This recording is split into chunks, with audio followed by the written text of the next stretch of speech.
The patient on the left brushed her teeth just before she came to my office when I took this picture, and the same patient 10 days later after I showed her how to clean her mouth properly. Notice how much better her gums looked. She eliminated the portal where bacteria eat away at the gum tissue and enter the bloodstream on their way to the heart, a significant risk factor in heart disease. In less than 3 minutes a day, and within 2 weeks, you can have strong gums that don't bleed, support better heart health, and reduce the need for future dental work, saving you thousands of dollars just by changing the way you brush. My name is Dr. Mike Neely, a former assistant clinical professor at Baylor Dental College. In this short presentation, I will show you how you can easily achieve the same results. How do you know if you have infected gums? Pink in the sink and red on the floss. Healthy gums do not bleed. If you have bleeding when you brush or floss, you have an infection, period. What we've been told in the past and what you've seen on TV doesn't work. If you're using a soft toothbrush and purposely avoiding the gums, you're doing it wrong. Well-meaning dental professionals have given us incorrect information for years. We were taught, don't brush too hard and don't use a firm toothbrush.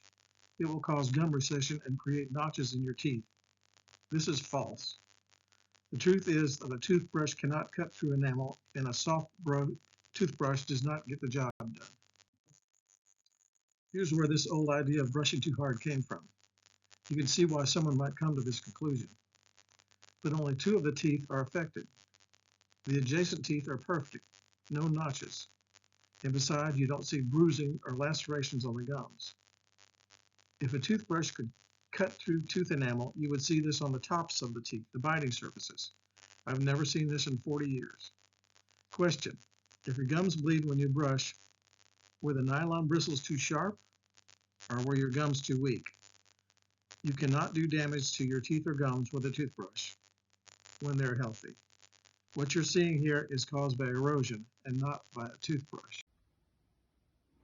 Okay, this is how you brush. You brush the tops of the teeth first, back and forth, just scrub them real good to get the foam going, both sides, and do the upper and the lower, just like that. Then you switch to the sides of the teeth and scrub in tiny circles, driving the bristles in between the teeth as much as you can. Make sure you spend as much time on the gums as you can. Go all the way around to the front, keep going, brush those gums. Really scrub them hard. Go all the way to the other side. And after you finish that, we're going to go to the tongue side and do the same thing on the gums. And when you get to the front, the brush doesn't fit sideways, so you have to use it going back and forth in the front, just like that. And that's how you have healthy gums. Get a good firm manual toothbrush and scrub vigorously. Electric toothbrushes are okay, but not nearly as good as a plain old firm toothbrush. The healthiest mouths I see are the ones who use a firm manual toothbrush. Your gums may bleed at first because they're weak, but will stop bleeding in a day or 2. And in less than 2 weeks, you will see a marked difference. Try and push the bristles of the brush in between the teeth and move it side to side. Jiggle. If all you're doing is brushing the tops, you're missing 75% of all the tooth surfaces in your mouth, not to mention leaving bacterial plaque on the gums. Toothpicks are great too, and they do not damage your teeth or your gums. There are several kinds of floss aids you can buy. The best one to get is the one that you will use. What about toothpaste and mouthwash? It doesn't matter what kind of toothpaste you use, and mouthwash is minimally effective at killing bacteria. Yes, some products can kill bacteria, but only those on the top layer of the plaque. It's a waste of money and leaves too many bacteria behind. It's not what you put on the teeth that gets the job done. It's what you take off of the teeth that goes. Question: what do you do when you finish brushing? You rinse it out, and you rinse out all the stuff in the toothpaste you were trying to put on your teeth. It goes right down the drain. Healthy gums should have a stippled appearance like the skin of an orange. The bottom line is you should brush your gums more than you brush your teeth.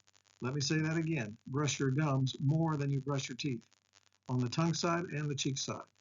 Your teeth will not be damaged, and they will get cleaned in the process, and you won't have bad breath. If you have dental implants, this is a must. This technique works because when you stimulate the gums, you increase circulation and you bring natural antibodies to the area to fight infection. And two, you tighten up the gum tissue around the tooth, which prevents bacteria and food from getting underneath the gums, the major reason for tooth loss.